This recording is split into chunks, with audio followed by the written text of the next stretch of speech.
Dia 10 de outubro de 1800, 15 horas e 57 minutos. França, casa de Dona Charlotte. Sente-se, Madeleine. Fique à vontade e tome um chá, por favor. Muito obrigada, Charlotte, mas qual seria o motivo de me convidar? Bem. Você sabe que precisamos falar sobre essa história de Revolução Francesa. E ninguém melhor que você para me ajudar a completar as partes que já sei. Perra, você está me chamando de fofoqueira? Madeleine. Você é conhecida como jornal ambulante. Perdão, mas precisava de você para isso. Ah, sei. Mas tudo bem, vou lhe dizer as coisas que eu já sei. E olha lá, não são muitas. Bom, foi por volta de 20 anos atrás, no dia 17 de junho de 1998, aconteceu um movimento impulsionado pela burguesia e que contou com a participação dos camponeses e das classes urbanas que viviam na miséria. E foi por volta do século XVIII que a França era populacionalmente agrária, com a população estruturada no modelo feudal. Isso significa que existiam impostos e licenças que só eram válidas para determinadas regiões. E também o poder político estava concentrado no rei e num pequeno número de auxiliares. E por isso, para a burguesia e a parte da nobreza, era preciso acabar com o poder absoluto do rei Luís, que era o Luís XVI. Enquanto isso, do outro lado, lá no Canal da Manca, a Inglaterra, sua rival, desenvolvia o processo da Revolução Industrial. Jolucine. Isso tudo aconteceu por conta que a burguesia francesa estava preocupada em desenvolver a indústria no país e desejava também acabar com as barreiras que restringiam a liberdade do comércio internacional. Desta forma, era preciso que se adotasse na França, segundo a burguesia, o liberalismo econômico. Sim, sim. E a burguesia Charlotte exigia também a garantia dos seus direitos políticos, pois era ela quem sustentava o Estado, posto que o clero e a nobreza estavam livres de pagar impostos. E apesar de ser uma classe social e economicamente dominante, sua posição política e jurídica era limitada. Mas, Charlotte, você sabe que houve quatro principais causas da Revolução Francesa? O pensamento iluminista, a influência da Revolução Americana na economia e no imaginário da francesa, a desigualdade entre os diferentes grupos sociais da época, sem contar a crise econômica que gerou fome e morte. Esse iluminismo aí se propagou entre os burgueses e proporcionou o início da Revolução Francesa. Esse movimento aí fazia duras críticas às práticas econômicas mercantilistas, ao absolutismo e aos direitos concedidos ao clero e à nobreza.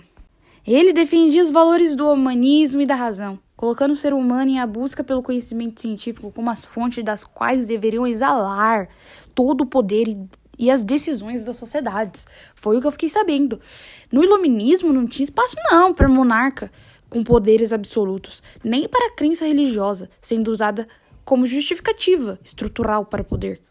Os autores mais famosos, se eu não me engano, era Voltaire, Montesquieu e Rousseau. Também não posso me esquecer. Aconteceu aquela revolução lá, Revolução Americana, que ocorreu em meados da segunda metade do século XVIII, que influenciou bastante o imaginário dos franceses sobre os ideais de liberdade e de igualdade entre cidadãos. Não me lembro de mais nada. E economia? Ficava como na época? Você sabe, Madeleine? A situação econômica da França, por si própria, era crítica. A maioria da renda vinha através da agricultura, onde as técnicas eram atrasadas em relação ao consumo do país.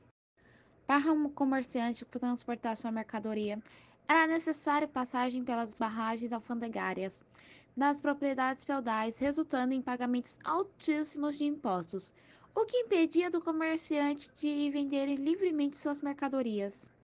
E para piorar a situação do povo francês, parece que até mesmo a natureza ajudou no acontecimento da Revolução nos anos de 1784 e 785, que aconteceu as inundações e secas alienadamente, fazendo com que os preços subissem nas nuvens e a ponto de não abrir brecha para que os pobres comprassem, ou o preço diminuía, levando alguns proprietários à falência. Ave Maria! Como que aguentava essa vida, né?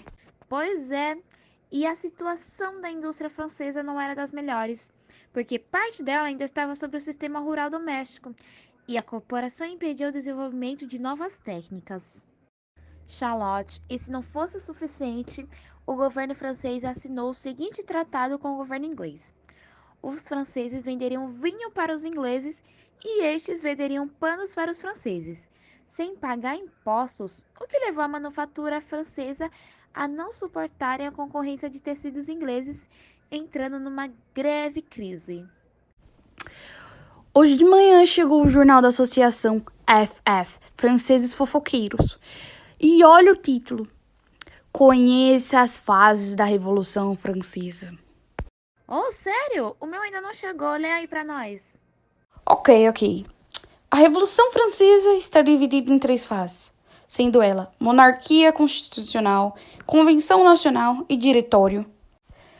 Aqui no primeiro capítulo já diz: a monarquia constitucional está relacionada à fase da perda dos direitos que a aristocracia detinha desde o período feudal e a formação da monarquia constitucional após a elaboração da primeira Constituição. No dia 26 de agosto de 1789, foi aprovada pela Assembleia a Declaração dos Direitos do Homem e do Cidadão. A declaração assegurava a liberdade, a igualdade e a fraternidade, e o direito à propriedade. Madeleine, me passe meu óculos, fazendo favor. Obrigado. Agora, continuando. A partir da Constituição de 1791, a Assembleia Constituinte foi substituída pela Assembleia Legislativa. Nessa Assembleia foram estabelecidos 2 grupos políticos que tinham percepções divergentes relacionadas com a Revolução. Entre esses 2 grupos estão os girondinos, que faziam parte da burguesia que acreditavam que grandes mudanças necessárias já tinham acontecido e, por isso, possuíam uma visão mais conservadora. Já os jacobinos eram membros da burguesia que acreditavam que as mudanças deveriam ser ainda mais radicais do que as que estavam acontecendo. Em 8 de outubro de 1791, iniciou a primeira reunião da Assembleia Legislativa e essa instituição durou até 7 de setembro de 1792. Misericórdia. A França teve que lidar com a ação estrangeira contra a Revolução neste período, pois a Áustria e a Prússia estavam liderando seus esforços contra revolucionários e invadiram o país, forçando a França a declarar guerra a ambos.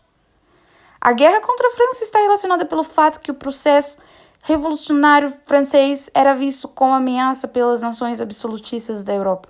Com isso, durante a guerra, os jacobinos declararam pátria em perigo, uma vez que as tropas estrangeiras aproximavam-se de Paris. A população francesa começava a se armar para resistir. Além disso, a mesma contribuiu para a radicalização da Revolução, dando início a uma fase conhecida como terror. Jesus Cristo. Ah, mas esse jornal é completinho mesmo, né? Percebeu? Continua. Aliás, seu chá e seus biscoitos estão divinos. Obrigado, Madeleine. Mas aqui também diz que a Convenção Nacional iniciou seus trabalhos a partir de 20 de setembro de 1792 e substituiu a Assembleia Legislativa.